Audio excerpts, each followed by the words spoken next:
Ке има нов пат до плачковичкото село Почивало и пари за улици во штипската населба Караорман, изјави денес во Штип министерот Љупчо Николовски. Платежната агенција, односно Министерството, преку програмата за рурален развој, го одобри проектот за изградба на улици во населба Караорман во износ од околу 4.600.000 денари и дополнително во финална обработка е преку овие мерки за општините барањето за изградба на пат во населба кон селото Почивало, а износот на поддршката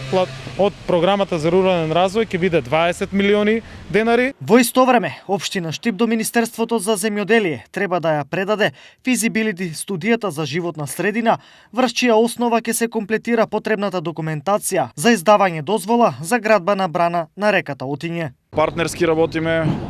локалната власт и централната власт, така што